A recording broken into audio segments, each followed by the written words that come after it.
നേരത്തെ റിഫായി ഷെഹിന്റെ ചോദ്യത്തിന് മറുപടി പറഞ്ഞത് ഈസാ നബിയെ കുറിച്ചാണ്. അത് തെളിവുള്ള കാര്യം തന്നെയാണ് പരിശുദ്ധ ഖുർആനില്.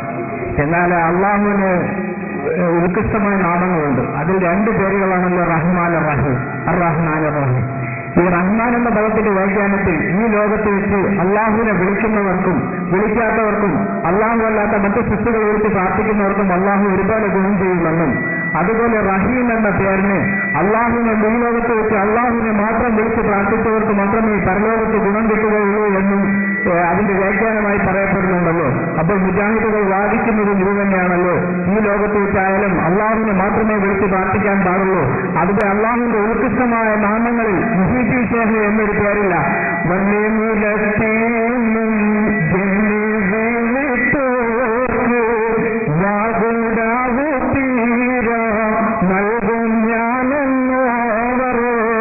എവിടെ നിന്ന് ലോകത്തിന്റെ ഏത് ഭാഗത്തു നിന്ന് മുഹീദ്ദീൻ ഷേഖിനെ വിളിച്ചാലും മുഹീദ്ദീൻ ഷേഖ് വിളിയേക്കുമെന്നും, അങ്ങനെ മുഹീദ്ദീൻ ഷേഖിനെ വിളിച്ചാലും കാര്യം നടത്തുന്ന അള്ളാഹുവാണ്. സർവ്വസൃഷ്ടികൾക്കും കാര്യം നടത്തി കൊടുക്കുന്ന അള്ളാഹുവാണ്. അപ്പോൾ അള്ളാഹു അല്ലാത്തവർ വിളിച്ചതിന്റെ പേരിൽ നാളെ പരലോകത്തെ ശിക്ഷ അനുഭവിക്കേണ്ടി വരില്ലേ? അള്ളാഹുവിനെ മാത്രം വിളിച്ച് പ്രാർത്ഥിക്കുന്നവരല്ലേ ഉത്തമം? അതല്ലേ റഹീം എന്ന പേരിന്റെ വിവക്ഷ? പരലോകത്ത് അള്ളാഹു സുബ്ഹാനഹു വ തആല അള്ളാഹു അല്ലാത്ത സൃഷ്ടികളെ വിളിച്ചതിന്റെ പേരിൽ അള്ളാഹു സുബ്ഹാനഹു വ തആല നാളെ സ്വർഗത്തിൽ നിന്ന് പുറത്താക്കപ്പെടുന്ന കൂട്ടത്തിൽ നമ്മൾ അകപ്പെട്ടു പോകരുത് എന്നുള്ള ആ സ്നേഹത്തിന്റെ അടിസ്ഥാനത്തിലും ഞാൻ ഈ ചോദ്യം ചോദിക്കുന്നത്. ഈ ചോദ്യത്തിന് മറുപടി വരണം. മറുപടി വളരെ കൃത്യമായി അളവ് കുറിച്ച് ഞാൻ പറയാൻ പോവുകയാണ്. വളരെ ശ്രദ്ധിക്കണമെന്ന് എനിക്ക് പറയാനുള്ളൂ. ഒന്നാമത്തെ കാര്യം, നമ്മളെല്ലാവരും കൂടി സ്വർഗത്തിന് നരകത്തിക്കാവുമെന്നുള്ള ബേജാറ് കൊണ്ടാണ് അദ്ദേഹത്തിന് ഈ ഉപദേശം നൽകുന്നത് എന്നാണ് അദ്ദേഹം പറയുന്നത്. ആ കാര്യത്തിൽ നിങ്ങൾ ബേജാറാകാനാവില്ല. ഞങ്ങൾ ഇൻഷാ അല്ലാഹ് നരകത്തിലല്ല സ്വർഗത്തിലായിരിക്കും. അല്ലാഹു മാറാവട്ടെ. മുജാഹിദുകൾ നരകത്തിൽ പോകുന്നത് നിങ്ങൾ ശ്രദ്ധിച്ചാൽ മതി എന്നാണ് എനിക്ക് ആദ്യം അത് പറയാനുള്ളത്. കാരണം എന്തുകൊണ്ടാണ് ഇത് പറയുന്നത്? അല്ലാഹ് റഹ്മാൻ റഹീം എന്ന് പറഞ്ഞാൽ അല്ലാഹുവിനെ മാത്രം വിളിച്ചു പ്രാർത്ഥിക്കുന്നു എന്നൊക്കെയാണ് അർത്ഥം പറഞ്ഞത്.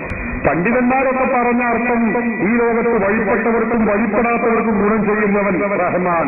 റഹീം എന്ന് പറഞ്ഞാൽ ഈ ലോകത്ത് വഴിപ്പെട്ടവർക്ക് ഗുണം ചെയ്യുന്നവൻ എന്നാണ്. അങ്ങനെയാണ് അദ്ദേഹത്തിന്റെ ചോദ്യം. അപ്പൊ അല്ലാഹു അല്ല, അല്ലാഹുവിനെ മാത്രമേ വിളിച്ചു പ്രാർത്ഥിക്കാവൂ എന്ന് ഖുർആൻ പഠിപ്പിക്കുന്നു. അല്ലാഹുവിന്റെ ഗുണവിശേഷണങ്ങളെ കൊണ്ട് പ്രാർത്ഥിക്കാം എന്നും പറയുന്നു. അങ്ങനെയുള്ള പ്രാർത്ഥനയിൽ മുഹീദ്ദീൻ ഷേഖ് എന്നൊരു പേരുണ്ടോ എന്നാണ് ചോദ്യം.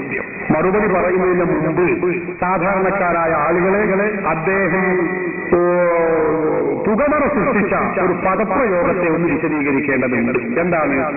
അല്ലാഹു അല്ലാത്തവരോട് വിളിച്ചു പ്രാർത്ഥിക്കുക എന്നാണ് പറഞ്ഞ പദം നിങ്ങൾ കേട്ടു. അത് മുജാഹിദിന്റെ എക്കാലത്തെയുമുള്ള തുരുപ്പ് സീറ്റാണ്. ഈ പദം ഇല്ലായിരുന്നുവെങ്കിൽ മുജാഹിദ് കേരളത്തിൽ ഇല്ലാതെയാകും, യാതൊരു സംശയവുമില്ല. എന്താണ് അവർക്കുള്ള ദുരുദ്ദേശം? വിളിച്ചു പ്രാർത്ഥന എന്ന് സാധാരണഗതിയിൽ നമ്മൾ പറയാറുള്ളത് എന്താണ്? അള്ളാഹുവിനോട് ദുആ ചെയ്യുന്നതിനെ കുറിച്ചാണ് പ്രാർത്ഥന എന്ന് പറയാറുള്ളത് നമ്മളൊക്കെ, അല്ലേ? നമ്മളെ പരിപാടി തുടങ്ങാൻ പ്രാർത്ഥന തുടങ്ങാൻ പോവാണ് അൽ ഫാത്തിഹ. ഇങ്ങനല്ലേ പറയാറുള്ളത്? ഈ ഫാത്തിഹ അല്ലാഹുമ്മ അല്ലാഹുമ്മ അല്ലാഹുവേ. ഇനി നമ്മൾ നിസ്കാരങ്ങൾ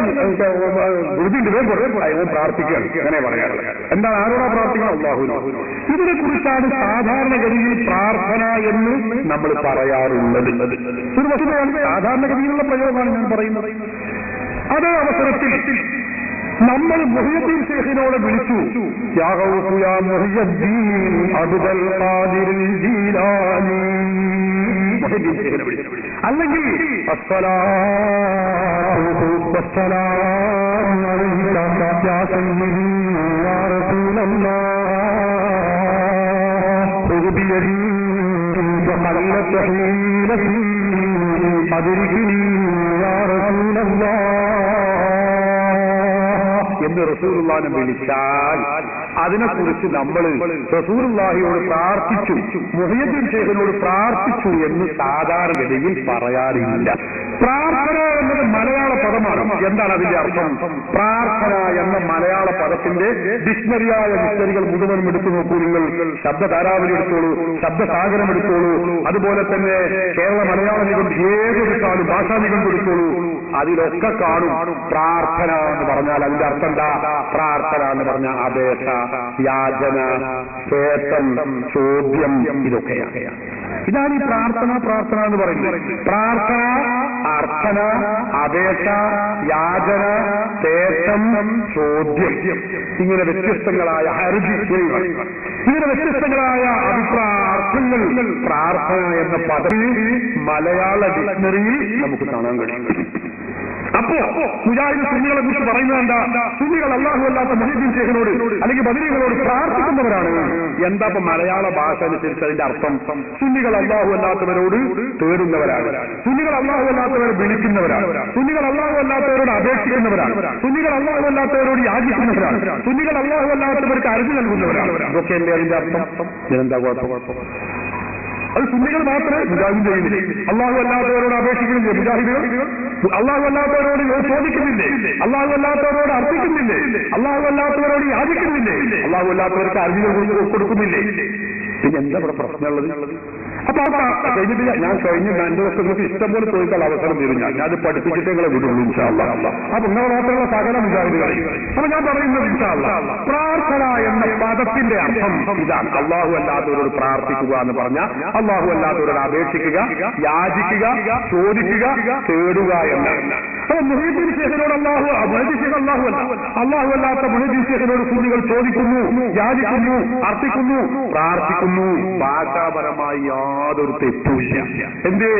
നമ്മൾ ഡോക്ടറോട് ചോദിക്കുന്നു, സഹായം ചോദിക്കുന്നു, യാചിക്കുന്നു, അപേക്ഷിക്കുന്നു. രോഗമുണ്ടാകുമ്പോ ഡോക്ടറോടിക്ക് നമ്മൾ പോകുന്നില്ലേ? നമ്മൾക്ക് 1000 രൂപ കടം വരുമ്പോ ഡോക്ടർ നമ്മൾ സാധാരണ സുഹൃത്തിനോട് ചോദിക്കുന്നില്ലേ? ഭാര്യയോട് ചോദിക്കുന്നില്ലേ? അല്ലാഹു അല്ലാത്തവരോട് ചോദിക്കുന്നു, അല്ലാഹു അല്ലാത്തവരോട് അപേക്ഷിക്കുന്നു. ഒരു പ്രശ്നമില്ല. അതേ അവസരത്തിൽ അർത്ഥന അല്ലെങ്കിൽ പ്രാർത്ഥന എന്ന് പേര് പറഞ്ഞതുകൊണ്ട് മാത്രം ആ ചോദ്യം, ആ ശേഷം, ആ അപേക്ഷ, ആ യാചന, ആ ഹർജി, ആ പ്രാർത്ഥന, ആ അർത്ഥന അത് ശിർക്കാവുകയില്ല. പിന്നെയോ ഈ ചോദിക്കപ്പെടുന്ന ശക്തിയെക്കുറിച്ച് ചോദിക്കുന്നവന്റെ വിശ്വാസമെന്ത് എന്നതിനെ ആശ്രയിച്ചാണ് ഈ ചെയ്യുന്ന കർമ്മം ശിർക്കാണെന്നോ ഇസ്ലാം വിരുദ്ധമാണെന്നോ വിധി എഴുതാൻ പറ്റുകയുള്ളൂ. അതിന് പ്രാർത്ഥന പേരിട്ടതുകൊണ്ട് ശിർക്കായി, പ്രാർത്ഥന പേരിട്ടിട്ടില്ലെങ്കിൽ ശിർക്കല്ല എന്നല്ല. ചോദിക്കപ്പെടുന്ന ആളെ കുറിച്ച് എന്റെ വിശ്വാസം എന്ത് എന്നതിനെ ആശ്രയിച്ചിരിക്കും. ഉദാഹരണം പറഞ്ഞാൽ, ചോദിക്കുന്ന ആള് ഞാൻ ഇദ്ദേഹത്തോട് ചോദിക്കുന്ന ഒരു ഗ്ലാസ് വെള്ളം, എന്താ ഏത് അവസരം ചോദിക്കുന്നത്? ഇദ്ദേഹം ഒരു ഗ്ലാസ് വെള്ളം ചോദിക്കപ്പെടുമ്പോ ഇദ്ദേഹം ദൈവമാണെന്നോ, ദിവ്യത്വമുണ്ടെന്നോ, ദൈവാവതാരമാണെന്നോ, ദൈവപുത്രനാണെന്നോ വിശ്വസിച്ചുകൊണ്ടാണോ ചോദിക്കുന്നത്? ആ ചോദ്യം, ആ തേട്ടം, ആ യാചന, ആ അപേക്ഷ, ആ അർത്ഥന, ആ പ്രാർത്ഥന അത് ശിർക്കാണ്. ഇസ്ലാം കഠിനമായി വിലക്കിയതാണ്. അതിന് കാരണം പേര് പ്രാർത്ഥന എന്നിട്ടത് കൊണ്ടല്ല, പിന്നെ ചോദിക്കപ്പെടുന്ന ശൈലി അങ്ങനെയായിപ്പോയി എന്നതാണ്. ചോദിക്കപ്പെടുന്ന ശക്തിയെക്കുറിച്ച് ദൈവമാണെന്നോ, ദൈവാവതാരമാണെന്നോ, ദൈവപുത്രനാണെന്നോ, ദിവ്യത്വമുണ്ടെന്നോ വിശ്വസിച്ചുകൊണ്ട് ചോദിക്കുകയാണോ ശിർക്കാണ്, കുഫ്റാണ്. ഇസ്ലാം കഠിനമായി വിലക്കിയ കാര്യമാണ്. അങ്ങനെയല്ല നമ്മൾ ചോദിക്കുന്നത്. ഡോക്ടറെ സുഖമില്ല, ഡോക്ടറെ മരുന്ന് തരണമേ എന്ന് ചോദിക്കുകയാണ്, അപേക്ഷിക്കുകയാണ്. എനിക്ക് 1000-10,000 ഉറുപ്പിക ആവശ്യമുണ്ട്, കടം തരണമേ എന്ന് അപേക്ഷിക്കുകയാണ്, ചോദിക്കുകയാണ് മറ്റൊരാളോട്.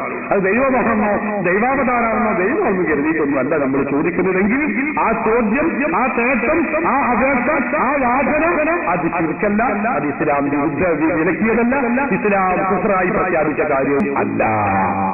ഇത് വളരെ ലളിതമായ ഒരു കാര്യമാണ്. മുജാഹിദ് പറയും മരിച്ചു പോകുന്ന ശിർക്കാണ്. ശിർക്കും തൗഹീദും ആകാനുള്ള മാനദണ്ഡം മരിക്കലും ജീവിക്കലും അല്ല. ഒരു കഥയില്ല ഈ മുജാഹിദുകൾക്ക്. എന്താ ചെയ്യുക? ഒരന്തമില്ല. അങ്ങനെയാണെങ്കിൽ ഞാൻ ചോദിക്കട്ടെ, മാതാ അമൃതാനന്ദമയ്യെ വിളിക്കുന്ന അവരുടെ ഭക്തന്മാരില്ലേ ഇവിടെ? അവർ വിളിക്കുന്നത് എങ്ങനെയാണ്? ജീവിച്ചിരിക്കുന്ന മാതാ അമൃതാനന്ദമയ്യെ വിളിക്കുന്നത് എങ്ങനെയാണ്?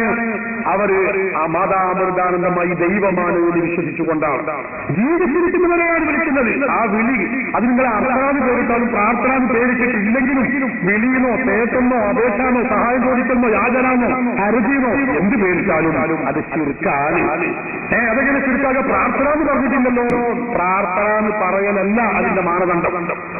എങ്ങനെ മാതാപിതാക്കളുമായി ചോദിച്ച ശിർക്കായ മാതാപിതാക്കളുമായി മരിച്ചിട്ടില്ലല്ലോ, അത് വിഡിത്തമാണ് മുജാഹിദേ. അങ്ങനെയല്ല, ഇത് മരിക്കലും ജീവിക്കലുമല്ല. മാതാപിതാക്കളുമായി വിളിക്കുന്ന അവരുടെ ഭക്തന്മാർ അവർ ദൈവമാണെന്ന് വിശ്വസിച്ചുകൊണ്ട് വിളിക്കുന്നു. അതുകൊണ്ട് ആ വിളി, ആ തേട്ടം, ആ അപേക്ഷ, ആ യാചന, അത് നിങ്ങൾ പേരെന്ത് പറഞ്ഞാലും വെള്ളിയാഴ്ച രാവുന്നു. ആ പരിപാടി തെറ്റാകുന്നു, ശിർക്കാകുന്നു, കുഫ്റാകുന്നു. യേശുക്രിസ്തുവിനെ വിളിക്കുന്ന ആളുകളുണ്ട്, ദൈവപുത്രനാണ് എന്ന് വിശ്വസിച്ചുകൊണ്ട് വിളിക്കുന്നു. പാടില്ല. ഇസ്ലാം അത് കടുത്ത ഭാഷയിൽ വിലക്കിയതാണ്. അവർ അവരുടെ മതത്തിന്റെ ഇന്ത്യ രാജ്യമാണ്, അവരുടെ മത സ്വാതന്ത്ര്യത്തിന്റെ ഭാഗമായി ചെയ്യുന്നു. പക്ഷെ ഇസ്ലാമിന്റെ ഭാഷയിൽ കടുത്ത ശിർക്കാണ്, കുഫ്റാണ്, പാടില്ലാത്ത കാര്യമാണ്. എന്താ കാരണം? ദൈവപുത്രനാണ്, ദിവ്യത്വം കൽപ്പിച്ചുകൊണ്ടാണ് അവർ വിളിക്കുന്നത്. അതുകൊണ്ട് അത് തെറ്റാണ്, ശിർക്കാണ്. ഡോക്ടറോട് നമ്മൾ ചോദിക്കുന്നതോ ദിവ്യത്വം കൽപ്പിച്ചുകൊണ്ടുള്ള ഡോക്ടർ ദൈവമാണെന്ന് കരുതിക്കൊണ്ടല്ല, അള്ളാഹു നൽകിയ കഴിവുകൊണ്ട് ഡോക്ടർ സഹായിക്കുമെന്ന് കരുതിക്കൊണ്ടാണ് ഡോക്ടറോട് ചോദിക്കുന്നത്. നമ്മൾ റസൂലുള്ളാഹി സ്വല്ലല്ലാഹു അലൈഹി വസല്ലം തങ്ങളെ വിളിക്കുന്നത് എങ്ങനെയാണ്? റസൂലുള്ളാഹി സ്വല്ലല്ലാഹു അലൈഹി വസല്ലം തങ്ങൾ ദൈവമാണെന്നോ, ദൈവപുത്രനാണെന്നോ, ദൈവാവതാരമാണെന്നോ കരുതി